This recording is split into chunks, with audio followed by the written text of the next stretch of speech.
It doesn't get much bigger than this weekend, because our game of the weekend is the clash tonight between Burnley and Norwich at Turf Moor. Burnley are your 8-15 favourites to win this one with SBK. A Norwich win is 6-1. The draw is 3-1. But the big question that the nation is desperately waiting to know, Justin, is what derby is this? It's the Dave Nugent derby. No. Dave Nugent? Yes. Dave Nugent play for Norwich? Oh shit, I'm not wrong. Doesn't matter, Justin. We're keeping that in. I typed in Burnley Middlesbrough for some reason. Oh, dear. You can tell the concussion seeping in, is it? Oh, dearie me. Oh, no. No, the correct answer is the Robbie Brady derby, the Dave Nugent derby. Flipping heck. What a start to this podcast, ladies and gentlemen. It's going to be an interesting 45 minutes. Anyway, we're here to talk about this game because it is an absolute cracker tonight, isn't it? And it's interesting because Burnley are looking to bounce back after disappointment away at Derby on Tuesday night, where they drew 0-0 at Pride Park. They didn't play well, as we were spoken about yesterday. Could have easily lost. So they'll be hoping to be much improved in this one, Justin. Yeah, look, I still look at the positive side of things off the back of that Derby result, being that it wasn't a great performance, but they haven't lost any momentum. That's the really important thing you've got to consider here. Obviously, if they drop points against Norwich, not Middlesbrough, we can start to criticise it, because that's when you question whether or not the players have got that mentality to keep going. But yeah, you got to back them for a result as well. But as I say, going back to that performance in midweek, yes, it was a slight slip up, but they keep a clean sheet, they get a point, and at the end of the season, it could be a point gained rather than 2 points dropped, especially in an away game midweek towards the end of the season where players are likely to be tired. There's going to be a multitude of factors. A Derby's pitch is absolutely dreadful, so playing on that is always going to be difficult for an away team as well. There are so many factors you can consider here. So, yeah, it wasn't sexy, it wasn't great, despite that hasn't been sexy all season for Burnley, but it wasn't fantastic. But they come away with a point, and I think that's an important thing to consider, and they take that into the next game, which is obviously this one against Norwich. Just want Burnley fans to know it was Justin who said they haven't been sexy all season, because when I say it, apparently it's the equal of treason. But yeah, you're right, Justin. Everything you've got to say there is right. I think the Derby game is always going to be awkward for Burnley, because Derby, as we were also saying yesterday, was the kind of game that Burnley were always going to struggle with, because they are very well organised. But them being at home against a more open Norwich side should suit them a lot better than that game did on Tuesday night. So it's going to be very interesting. It's also very interesting because Burnley could open up a 5-point gap on Sheffield United by the end of this weekend. But psychologically, it could be an advantage for Burnley that they're playing tonight, couldn't it? If they win, it powers the pressure on the other two automatic promotion chasers. And Lord knows they've both been feeling the pressure recently. Yeah, it's quite interesting because this is a theory in football I don't really believe in. That being said, Leeds have slipped up on a Sunday a couple of weeks ago. Sheffield United last weekend as well, after obviously knowing that Leeds dropped points. So maybe it is a thing. So I think, yeah, playing on the Friday could be that psychological edge. It could be a game, you know, they will be playing with pressure, but there's not an added pressure of knowing your opponent's results beforehand. Because obviously, you know, Leeds playing at lunchtime on Saturday. So yeah, it could be a factor. It might not. But we've seen teams struggle over the last couple of weeks in dealing with knowing what their title rivals or promotion rivals have done. So yeah, it could be a huge advantage. Yeah, well, I think it will pile up the pressure a bit more at Ellen Road, for example, if Leeds are knowing that Burnley have already got the 3 points on the Friday night and it gets to half an hour in their game tomorrow and they're still looking for that first goal. That could increase the pressure somewhat, and Sheffield United, as we say, have been feeling the pressure. Chris Wilder even admitted so in the last two games. So that's why it could be an advantage for Burnley. On the other hand, I get what you're saying. It might not very well be. And if you look at it on the other hand, if Burnley don't get a result, then maybe it eases the pressure on those two teams heading into this weekend as well. So there's two ways you can look at it, but without a doubt, Burnley need to be getting the win here just to keep that going.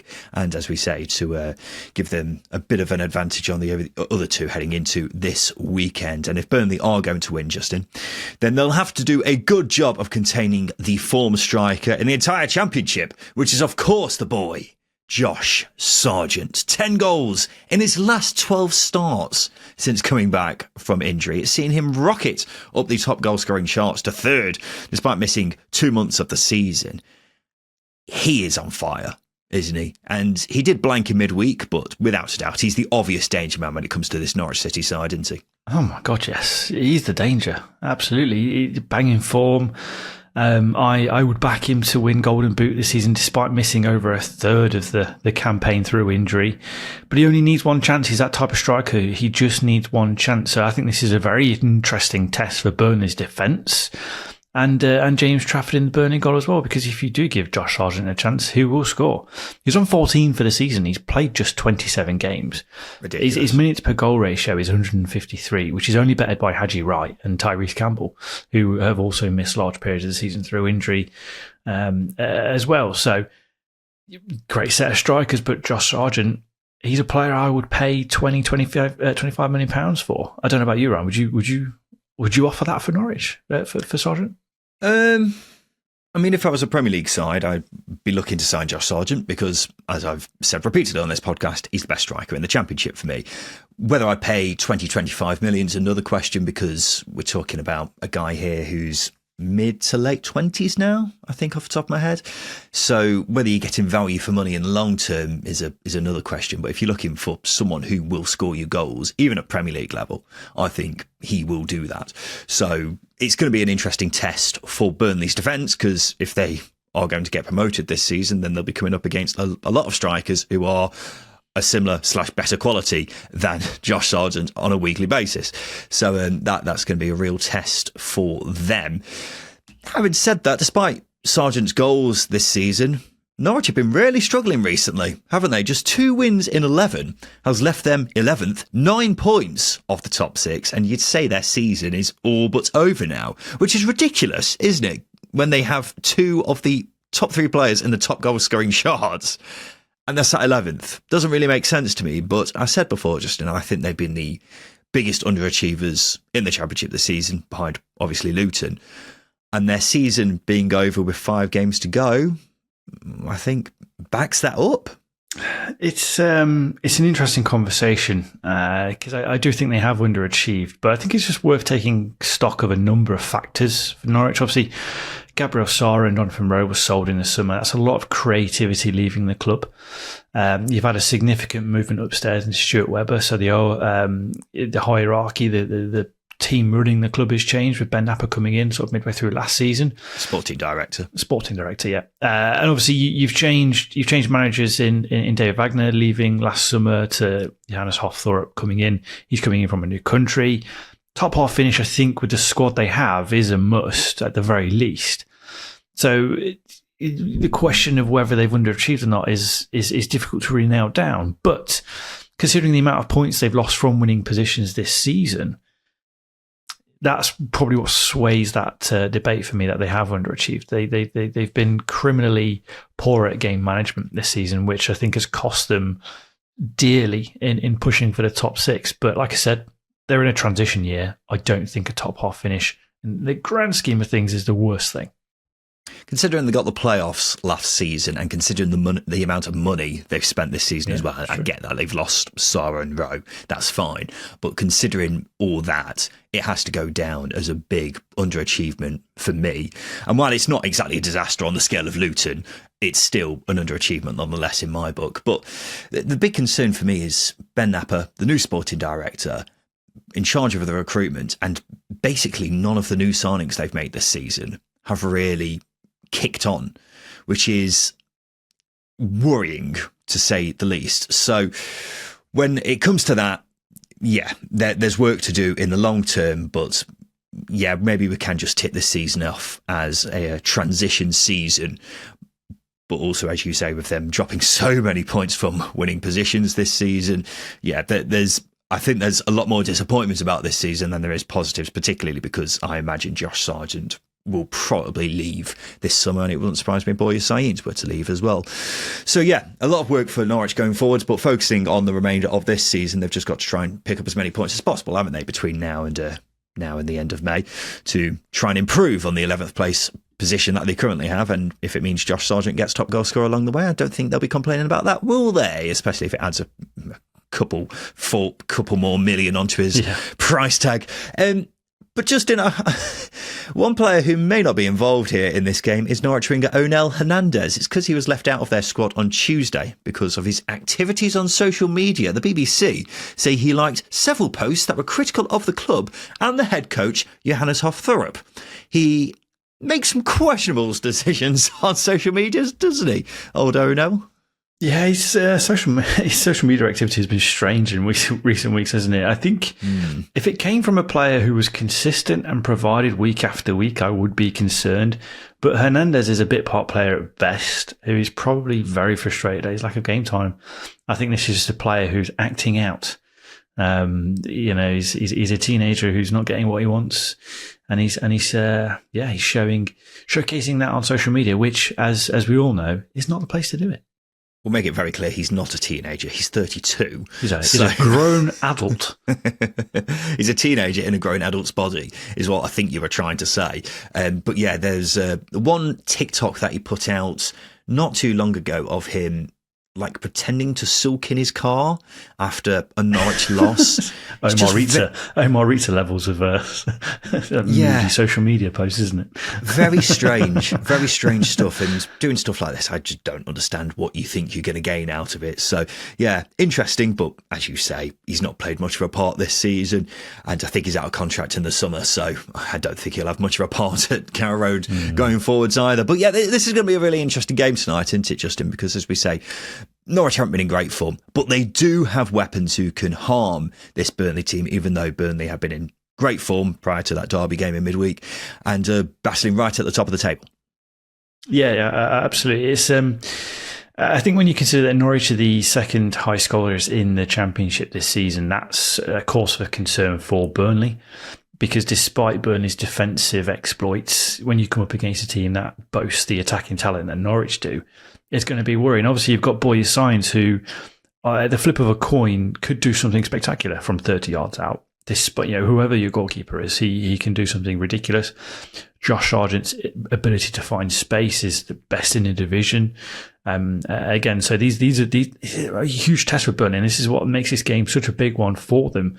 They also need to bounce back with a win, but they're coming up against tests that don't happen on a regular basis.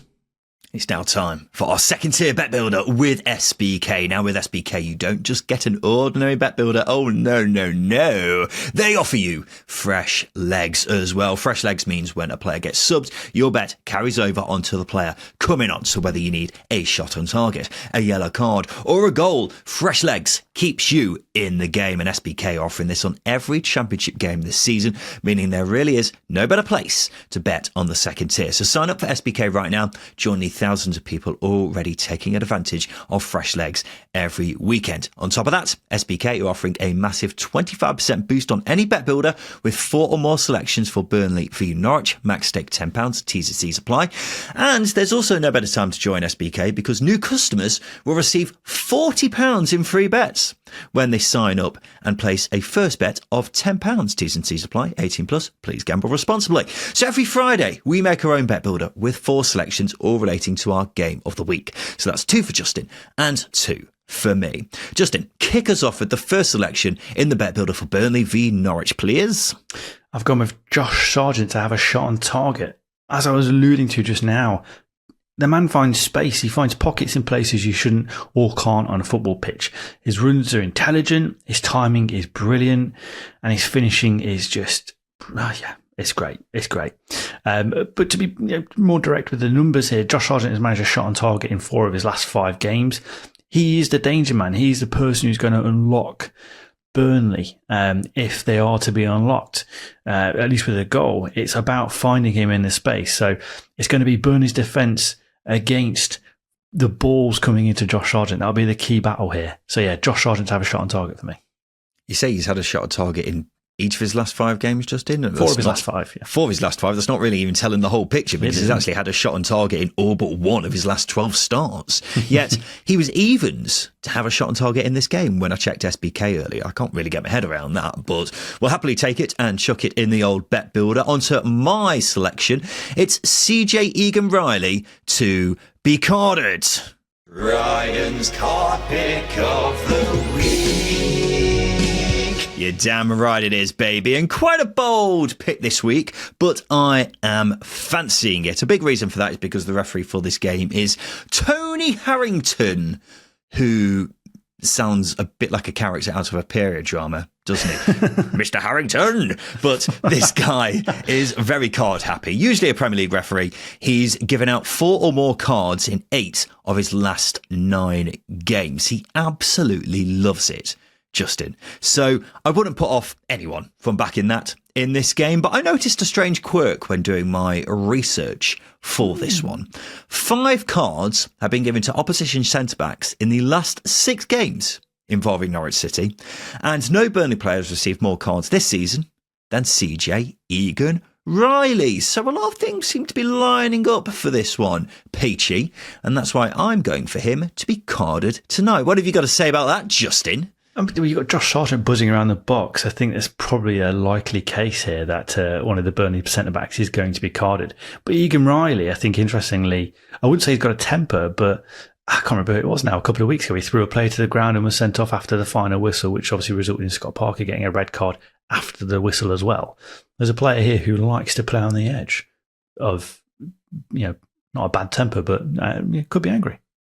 Well, maybe he will be. Hopefully he is. Hopefully he turns up in a very rotten mood for this and gets a card for the old second tier bet builder. And just a reminder that even if Egan-Riley were to go off with a fractured eyelash after the first minute of this game, the bet rolls over with SBK onto the player who comes on for him. So we're still in the game. Justin, what's your next selection for the bet builder? I've gone with both teams to score. Now, considering Burnley's clean sheet exploits, people will be up in arms at this. It does present a fair amount of risk for obvious reasons. However, in 3 of the last 7 games, both teams have scored. But you pair this against Norwich, a gifted, talented team, regardless of who they play against. The game could be brought into a nice little bit of chaos. And actually, we're at that time of this season where it doesn't matter what's happened previously, chaos will find you. It will find you. You can put your hand out and stop it as best as you can, but it will find a way to embrace your team and club, which is not good for the old stress levels from a Burnley point of view. Better yet, in 9 of Norwich's 17 games since the turn of the year as well, both teams have also scored. They're also the second highest scorers in the division, as I've mentioned there. So there's lots to consider here. So both teams to score is my second pick. Yeah, BTTS always feels like a decent pick in a Norwich game. Not so much a Burnley game, but I think we're definitely going more on the Norwich side of things with this pick than a Burnley for obvious reasons. So yeah, I'm not going to disagree with you on that one, Justin, particularly because Josh Sargent is involved. He always finds a way, apart from in midweek. Justin, let's go to the final selection for the bet builder. It's Burnley to win. Now, I think everyone knows I'm not the biggest Scott Parker fan at this stage, but his Burnley team does get wins more often than not, and I think Norwich are the kind of side who will play into Burnley's hands. They like to be open, they won't sit back, and Burnley have shown on plenty of occasions they know how to deal with teams like that. Now, I think Norwich will lay a glove or 2 on Burnley because they've got some very good players, like the aforementioned Josh Sargent or Boy Sainz or whoever, but they are just so out of form. Their season's over. It's very, very hard to see them getting anything at Turf Moor tonight for me in this one. So the other thing you've got to consider is Burnley simply have to win to keep themselves and their future and their destiny in their own hands going forwards in these final 4 or 5 games. So they have to win, and I think they will do, Justin. Yeah, you make a good point about Norwich's openness and Burnley's ability to really exploit teams who do play with an air of space, essentially. I've said in midweek, I prefer Burnley, who do sit back and soak up pressure and hit teams direct and on the counter. I think that really does play into their strengths as a squad, as a group, and under Scott Parker. And I think there'll be plenty of opportunities to do it. It's just about taking the moment when it comes. I know Burnley don't score a hell of a lot of goals. Norwich do score a hell of a lot more. But I think that transition going forwards could really swing it for Burnley. Yeah, I completely agree. So the second tier bet builder for Burnley v Norwich tonight looks like this. Josh Sargent to have a shot on target. CJ Egan-Riley to be carded. Both teams to score and Burnley to win. And a £10 stake on that bet builder returns £275 thanks to SBK's 25% boost. But remember, if you don't fancy our bet builder with SBK, you can create your own bet builder from a range of markets. T's and C's apply, 18 plus, and please do gamble responsibly. Justin, let's take a quick break. After that, we'll make some more predictions ahead of this huge weekend in the Championship.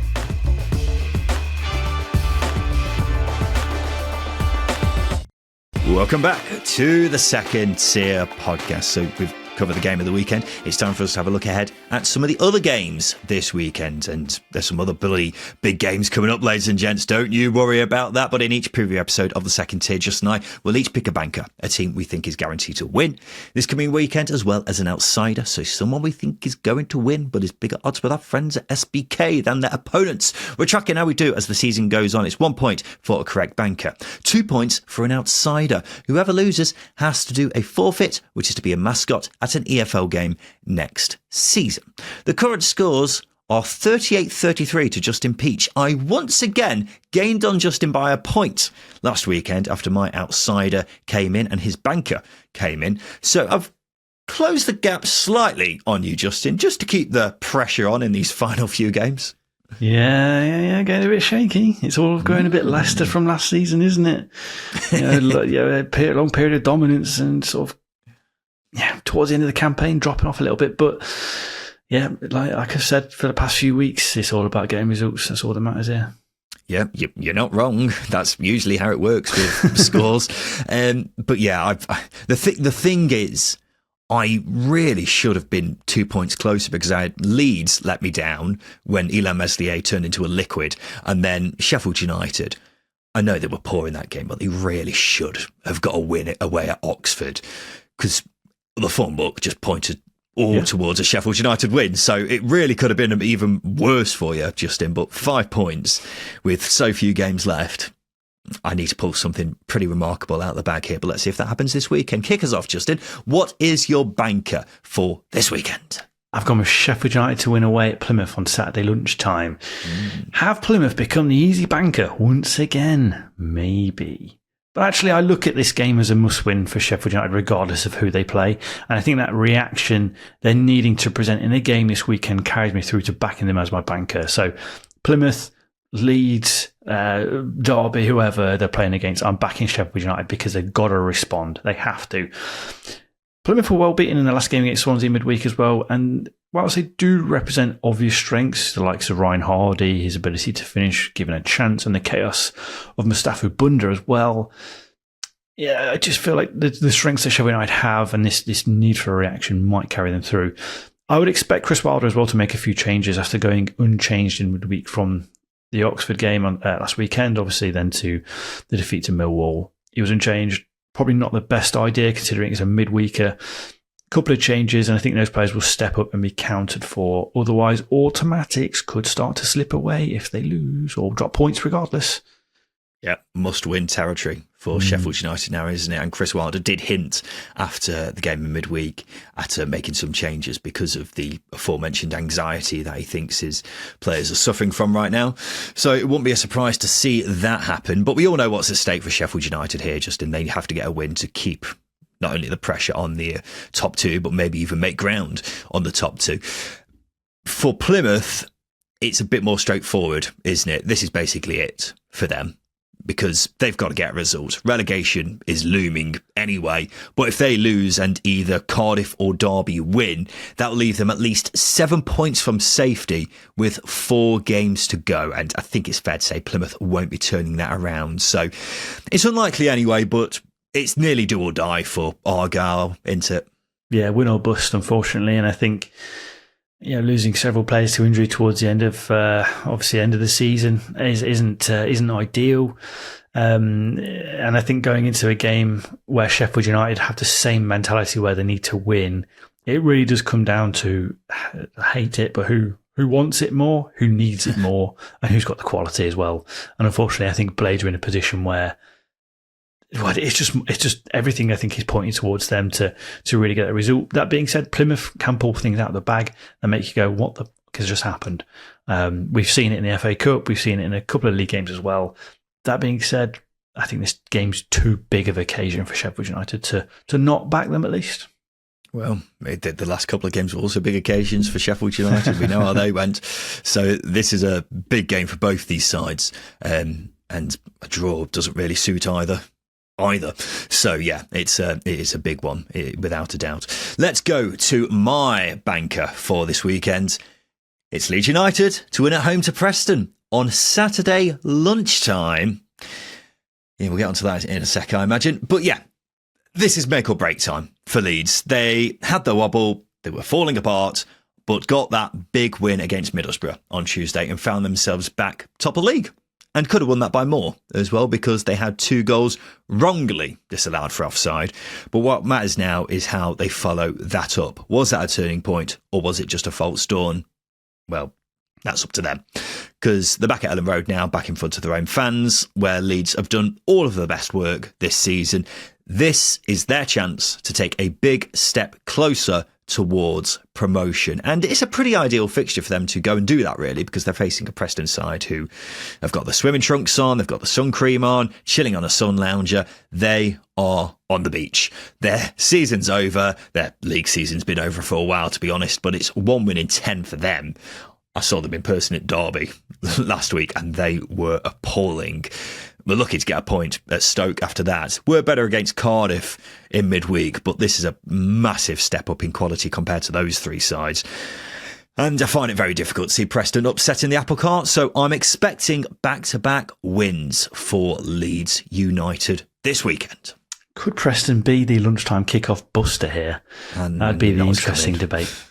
Look, there is a good debate to have about lunchtime kickoffs with Leeds. That being said, I don't think there's much point in me bringing it up, because I feel that Preston, like you said, I don't think they're dialed in. I don't think they're dialed in now for the season. The performance has progressively got flatter over the last few weeks, and when you factor in that Leeds, again, similar to Sheffield United, need to win, there's going to be an element of pressure there. There is a bit of narrative, obviously. Paul Heckingbottom, with his Sheffield United history and being a former manager of Leeds, there's a bit of narrative, there. But again, it's really hard to back Preston despite all of those intangibles, i.e. the Paul Heckingbottom narrative and the lunchtime kickoff theory that is slowly developing into fact. But yeah, I'll agree with you on this one, despite it being a middayer. If you're part of the cult that supports Justin his lunchtime kickoff theory, may I remind everyone that I've mentioned this previously, but what do 4 of Leeds' 5 most recent lunchtime kickoffs have in common where they haven't won? They were all away from home. Leeds' last 3 lunchtime kickoffs at Ellen Road, they won 2 of them, drew the other. So, as I've mentioned before, it's not a lunchtime kickoff problem, it's a Leeds away from home problem, which has been a problem for them all season, no matter what time they kick off. So that's what I'd say about that, Justin. Tomato, I think. Tomato. Is it a 12:30 problem, or is it an away from home problem? Tomato, Ryan. I don't know why you keep talking about tomatoes, but but it's definitely not dependent on what time it kicks off. It's dependent on where Leeds are playing. You are a fool. No. So there are mine and Justin's 2 bankers for the weekend. Every week we combine these 2 selections with a bet on the full-time results of our game of the weekend to create our very own second-tier featured accumulator with SBK. And as per usual, we're including one of our outsiders, which we put to you, the listener, to decide who else gets included. So this week we're going for Burnley, Leeds, Sheffield United, and Justin's outsider of Millwall, all to win. Interesting, Justin, because the recent outsiders chosen for the accumulator seem to have been cursed. Meanwhile, the last couple of outsiders not to have been chosen have won, which is interesting heading into this one. Stop picking them. Stop picking yours is what you mean. Stop picking. Yeah, stop picking mine.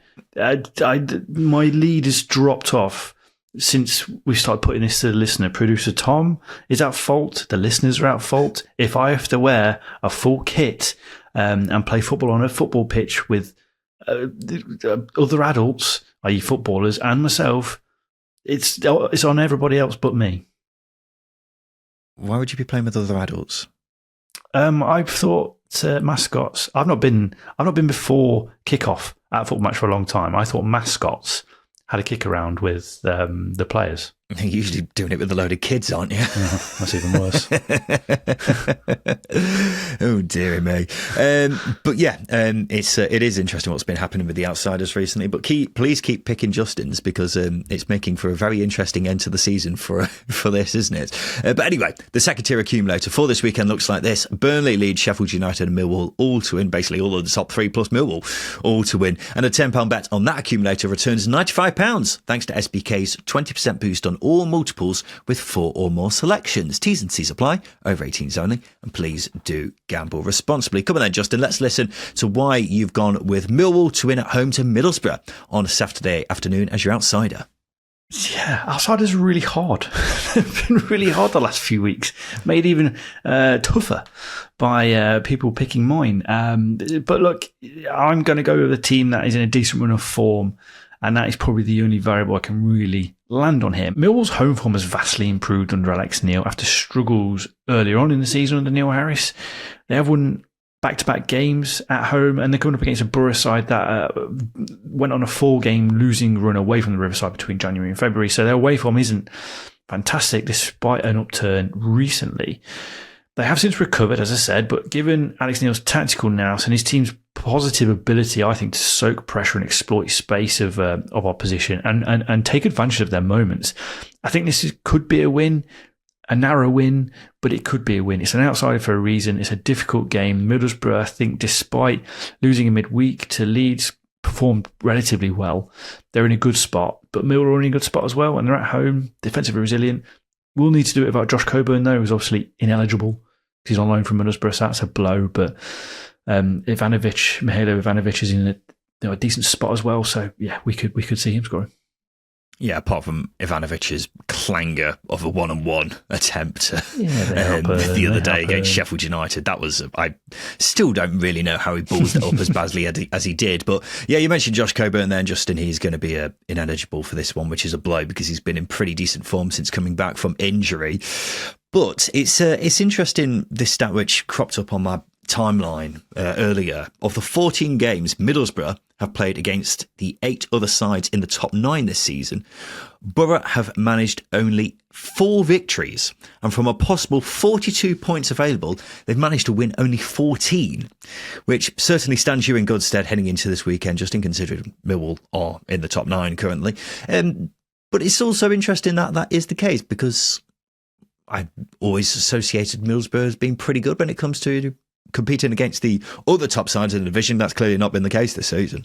Well, this is a unique proposition as well, given Millwall, I think, have changed their ways somewhat. You know, Alex Neil, I wouldn't say they're a possession-based team, but they're happy to sit in possession, kill games and manage them. So they have really, really, I think, changed over the past few months under him.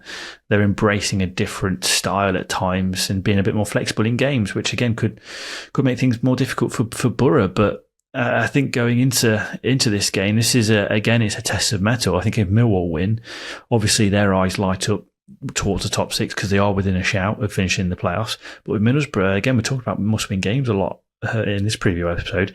I think it is a must-win because you look at Coventry, Bristol City, West Brom to an extent, and even obviously Millwall if they pick up a win here. It's very congested, so 3 points are a must. So you've got to put aside your poor record against these teams and do the business, which, you know, if you're going to do it in the playoffs, you've got to do it now. Let's go to my outsider for this weekend. It's Derby County to win away at Portsmouth on a Saturday afternoon. This is a proper how's your mother, isn't it? What a big game this is at the bottom of the Championship. A relegation 6-pointer. And whoever wins will take a massive leap towards safety, particularly Portsmouth. If they win here, they might just be there. I feel like I've said that a million times with Portsmouth on this show, but they've been properly dragged back into it because of their honking run of form. It's 5 losses in 7 for them, including defeats to the likes of Luton and Plymouth, conceding a lot of late goals. Their last 3 losses have come from them letting in a goal after the 86th minute.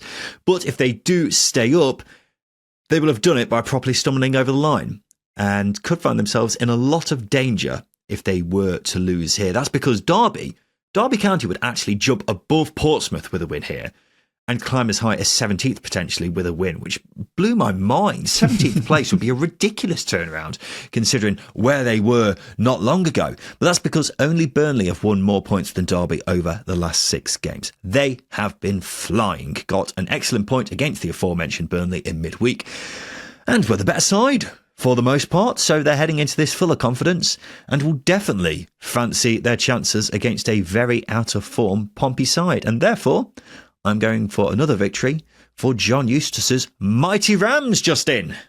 You are, you know what, you think you're bang on. I was going to say something critical there, but this is a must-win game. It's a game of huge magnitude, and I think performance-wise, Derby are in a better position than Portsmouth, because I see Portsmouth have dropped off at the wrong time. I think tellingly, though, set pieces could be a massive component in this game. Portsmouth have conceded 12 from set pieces this season. It's not the worst, but only 6 teams have conceded more. Derby's knack from set pieces this season could be the edge here, with them scoring the division's highest of 18. I spoke briefly in the last couple of weeks of them employing a set piece consultant, which looks to be paying dividends because they are taking advantage of long throwing situations, which I've not seen very often. And they are still very effective from corners as well. And as well as that, they have improved going forwards generally, despite still having a lack of presence in the final third.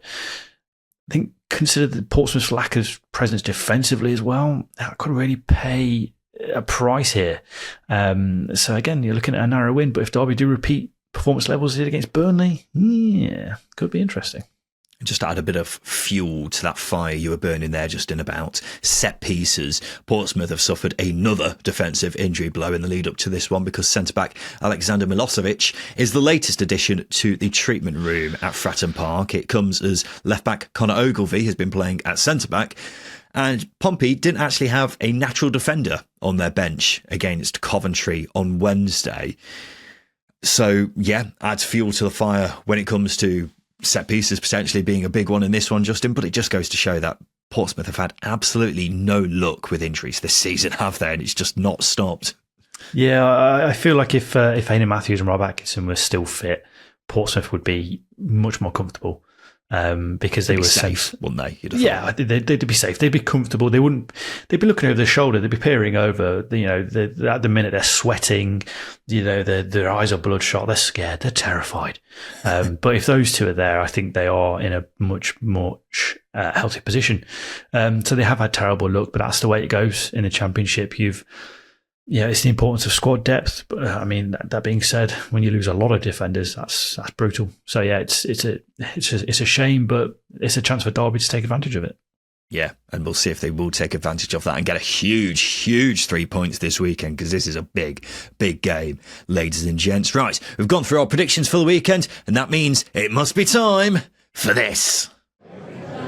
All right. Settle down, you lot. It's time for the Craig Bryson pub quiz. Yes, it is, Mr. Barman. It's the Craig Bryson pub quiz, and this is how it works. I'm going to give Justin 6 clues about a Championship player, past or present, each more revealing than the last, and he simply has to guess who it is. They must have made over 200 Championship appearances in their career, and don't forget the Dexter Blackstock rule is in play. Before we start, Justin, I just want to make sure you haven't got an excuse lined up in the form of your head injury. So can we just get a guarantee from you that if you were to not get the Craig Bryson this week, I mean, you haven't got one wrong this season, in fairness to you, so it'd be a surprise if you did. But if that were the case, you won't blame your head injury. I might go full Chris Wilder, blame everybody else but me, suggest that spotting you eating a sandwich has infuriated me, and there's a lack of class there. But look, it all depends on who you've picked. You may have taken advantage of my head injury. You knew about it prior to recording, so you may have changed your Craig Bryson here. Who knows? Why would that make a difference? You might have made it harder. You might have made the clues harder. You might have made the players so obscure. I was always going to make it hard for you because I want to test you and prove your championship expert credentials. 3 clues, Joe Ledley, eh? 3 clues, Joe Ledley. Yeah, but as I say, that's why I want that you've proven on many occasions, Justin, that your credentials are top notch. So we need to keep testing them to make sure they're up to scratch. Anyway, let's get on to the clues at hand, shall we? Your first clue is this. I've made 250 appearances at championship level, scoring 9 goals. A defender. I think this is the most appearances you've picked for a long time as well. Defender who's scored a few goals. I'll go Christoph Berer. Christoph Berer. It's good to hear him mentioned, but it's not Christoph Berer. What a defender he was. He was absolutely class. No front teeth. Did he really not have any front teeth? Yeah, I think he had false front teeth, yeah. Oh, how about that? There you go. Next clue. I've made 644 appearances throughout my career, and I'm still an active player now down in League 2 at the age of 38. Jeezy peeps. Ooh, the age of 38. Yes. Active in League 2. I've not paid attention to League 2 for a long time. Well, that's not ideal then, is it? It isn't. James Perch isn't still banging around. James Perch. Good to hear him mentioned. Really is, but it's not James Perch. I don't know where he is nowadays. Your next clue is this. Third clue. I have a brother who's made 143 appearances in the Football League for the likes of Plymouth and Sunderland, although none of them were in the Championship. He has a brother. Play for Plymouth and Sunderland. So that Sunderland will be recent, I imagine. Now I can't think of footballing brothers. All I can think about is the Clarks, Peter Clark, Tom Clark, and there's another one. I can't remember. They might not even be brothers. They might as well be called Clark. I have no idea what you're talking about right now. I'm just thinking of expert stalling, though. Footballing siblings is what I'm thinking of. I'm trying to get away from that and probably focus on the previous clue. 38, 250 championship appearances. He's got to be a defender. I don't know. You want to move on? Yeah, move on. Okay, that's great then. Let's go to your fourth clue. Now, you're either going to know this next one, and I've really, really messed up, or you don't, and it's fine. But here we go. I came through the Sheffield United Academy, but only ever made one appearance. I would go on to play in the National League North until the age of 23 with Alfreton Town. Come on. You know it, don't you? Carmen Fadzian. For God's sake, why did I say Alfreton Town? I knew that! It's too close to home. Yeah. The other one's Aidan Flint, and he's not got a brother. Alfreton, that was a big giveaway. I knew it's a massive risk saying the team name. Yeah, Alfreton's quite close to us for It's context to the listener. And their coverage is on the BBC Radio Derby coverage, so if you're listening pre or post game, it will come up. I'm so annoyed. It's very, very local. Yeah, Aidan Flint's the other one, as I say, he played for Alfreton. Seen him in Morrison's a couple of times, actually, near it, to be fair. So. Yeah, he's playing for Mansfield nowadays, isn't he? He is. But that's just so annoying. Why did I say Alfreton Town? Callum McFadzean's his brother as well. Yes, yeah, absolutely. Who also correct. came through at Sheffield United Academy, didn't he? Yes, he did, yeah. Played more than Kyle did. And you'd say Kyle has had a much more successful career than Callum did. So that's an interesting quirk. But yeah, that's just so annoying. It's one of those things where I was like, I don't know if Justin knows this or not. But that's just how the cookie crumbles sometimes. Here's your final two clues, Justin. Despite having 250 championship appearances to my name, I didn't make my debut in the second tier until the age of 28. And at this level, I've played for 4 clubs: Blackburn Rovers, Burton Albion and MK Dons. That was just one clue, by the way. The final clue was going to be the final club I played for at Championship level is Coventry City. No, I'd probably got it on that next clue. I think you really just cock up on the Alfreton Town there. Yeah, it's really, really annoying. I was also looking at the next clue and I was like, Burton and MK Dons were in the Championship at around the same time, a brief period. I can't imagine there are many players who have had the crossover there. Blackburn may have threw you off because he was only there briefly, wasn't he? But yeah, it's... You'd say he played for Sunderland? No, Callum McFadden played for Sunderland. Oh, okay, yeah. Right. Yeah. And he played for Wrexham as well quite recently. But there you go. That's annoying. I was really quite hopeful of that heading into that one, but that's just how it goes. And despite his brain wobbling around in his head, ladies and gents, he's managed to get the Craig Bryson pub quiz this week. Carl McFadden. And this has been the Second Tier Preview Show, brought to you by SBK. We've made our predictions for this weekend, and we'll be back to talk about said weekend on Sunday, because it's a big round of games, ladies and gents. We look forward to seeing you then for that. This has been the Second Tier Podcast. I've been Ryan Dilks. I've been Justin Peach. And a big thank you for listening.